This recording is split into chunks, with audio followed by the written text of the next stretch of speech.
这次开始讲南北朝时期的佛教，先看一下一览表。东晋佛教咱们讲到僧肇，从僧肇之后，佛教又进入了如来藏学阶段。首先是法显西行求法，从印度带回来许多重要的典籍，其中最重要的就是《佛说大般涅恒经》，也就是《涅盘经》。带回来之后，由佛陀跋陀罗跟法显在健康，也就是今天的南京共同译出，如来藏思想开始进入中国人的视野之中。法显带回来这个版本呢，并不是《涅盘经》的全本，只相当于后来全本《涅盘经》的前1/4。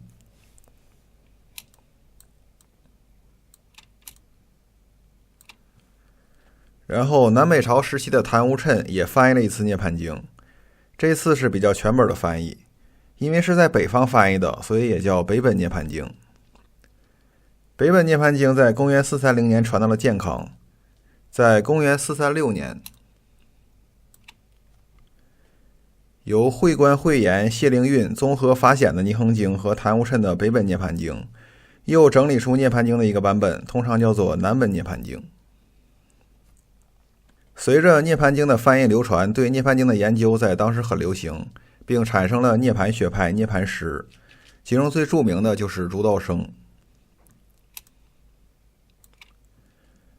公元435年，求那跋陀罗来到中国，翻译了很多重要的如来藏经典，极大的丰富了中国的如来藏学资料，比如有央觉摩罗经、大法鼓经、胜曼经、楞伽阿跋多罗宝经，其中最重要的就是这本楞伽阿跋多罗宝经，简称楞伽经，因为是4卷，后世称为4卷本楞伽经。现在研究楞伽经的话，还都是以这个版本为主的。然后菩提流支和勒那摩提共同翻译了《十地经论》。《十地经论》是世亲菩萨对华严经十地品所做的论。十地品主要讲的是菩萨修行的十地10个阶位。十地品是华严经当中非常核心的一品。十地经论翻译过来之后很受重视，形成了专门研究十地经论的学派，叫做地论师。菩提流支和勒那摩提因为对十地经论的理解有分歧，所以地论学派分成2波，一波住在象州北，一波住在象州南。象州在今天的河南省安阳市。菩提流支、道宠这一支是北道地论师。勒那摩提、慧光、戒影寺、慧远这一支是南道地论师。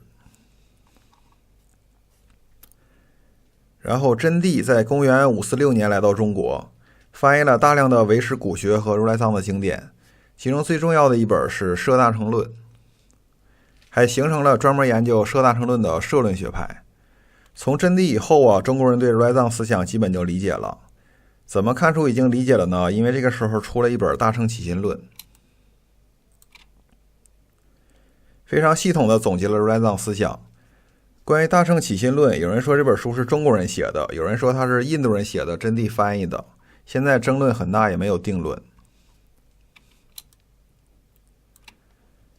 看左边这部分，菩提达摩、慧可这2位是禅宗的初祖跟2祖，僧稠是当时修禅定很著名的人。这3位啊，等讲到禅宗的时候再说。然后南北朝除了涅盘师、地论师、摄论师之外呢，还有成实师，主要研究成实论的；毗昙师研究小乘毗昙学的；俱舍师研究俱舍论的；三论师研究中观派的。大概就是这么个情况。在具体讲佛教理论之前，先简单说一下佛教的社会发展情况。北朝国家支持。南北朝时期，北方先后经历了北魏、东魏、西魏、北齐、北周5个政权。从东晋16国时期开始，在北方佛教就跟统治者走得非常近。国家呢要利用佛教拉拢人心，佛教呢要借助国家的力量抬高自己的地位。到了南北朝依然是这个风气。在一般情况下，皇帝们对佛教都是比较支持的，兴建佛寺、造佛像、礼敬沙门，这就不多说了。最重要的是2项经济制度上的支持，就是僧祇户和佛徒户。僧祇户指的是一类农民，这类农民把本来应该交给国家的赋税，现在改交给寺院了，寺院就有点大地主的那个感觉。佛徒户啊，就是一些犯人，可能本来是要发配到边远地区当苦力的，现在就交给寺院当长工。这么一搞的话，寺院就肥了，要钱有钱，要人有人。所以你要是能当上和尚，在当时是非常幸福的一件事。出家的人呢就越来越多，这样就产生了一些问题。比如都去当和尚了，国家的税收就少了，而且征兵的时候和尚是不用打仗的，所以兵源也少了。这个寺院和国家之间的矛盾就出现了，于是便出现了2次法难。佛教遭受大规模的法难在古代一共有4次，俗称三武一宗。北魏太武帝、北周武帝、唐武宗和后周世宗。南北朝时期就占了2次，北魏太武帝和北周武帝。北魏太武帝灭佛。北魏太武帝晚年信奉道教，宠信2个人，一个是亲近道教的大臣崔颢，还有一个老道叫寇谦之的。寇谦之之前中国哲学史讲过，太上老君授予他天师之职，让他下山辅佐北方的太平真君。太平真君指的就是北魏太武帝。寇谦之见到太武帝之后受到重用，还被封为北魏国师。崔颢和寇谦之这俩人呢，一门心思的想把佛教搞垮，把道教发展成国教。在这俩人的劝诱下，太武帝就走上了他的灭佛之路。公元438年，太武帝下诏禁止50岁以下的人出家为僧，已经出家的全部还俗充兵役。公元440年，改国号为太平真君。你听这名字，道教已经基本上算取得国教的地位了。公元441年，杀太子拓跋晃的老师明僧宣高。公元446年，西安发生农民叛乱，太武帝平定叛乱之后，诬陷僧人参与叛乱，下令毁寺院、诛沙门，然后就发展到全国范围了，全国上下杀死很多僧人。最后连寇谦之都看不下去了，跟崔颢说：“咱这事儿办的呀，是不是有点过了？”寇谦之他是反对佛教，但是他心里想的就是让道教能骑在佛教脖子上作威作福就行了，他并不是想要杀人的。但是后来事态的发展呢，就超出他的控制了。公元448年，寇谦之自然死亡，这位还行，落一善终。公元450年，崔颢奉命修国史，要记述北魏建国以前、建国初期的这段历史。太武帝修国史啊，他的目的是为了彰显他祖先的功德。修之前，他就跟崔颢说你修这个国史啊，一定要务从实录。字面意思就是有什么就写什么，一定要真实，不要有什么顾虑。明着是让你不要有顾虑，暗着就是说你得有点顾虑，你不要给我乱写。但是崔颢这人呢，心眼比较实在，就把太武帝这话当真的听了，回去开始写这个国史，力求真实。国史这本书现在已经找不到了，也不知道崔颢到底写了什么，但根据历史学家们的推测，书里可能记载了下面一段历史。太武帝的爷爷叫做拓跋圭，这个拓跋圭的父亲在娶了拓跋圭的母亲之后没多久就死了，拓跋圭的母亲就倒给了拓跋圭的爷爷，然后拓跋圭的爷爷和拓跋圭的母亲生下了拓跋圭，也就是拓跋圭不是他父亲生的，而是他爷爷生的。这种事儿啊，就往上写。写好之后，崔颢就拿着稿子给太子拓跋晃看。拓跋晃是信佛的，拓跋晃的老师明僧玄高就是因为这个崔颢进的谗言，所以才被皇帝杀了。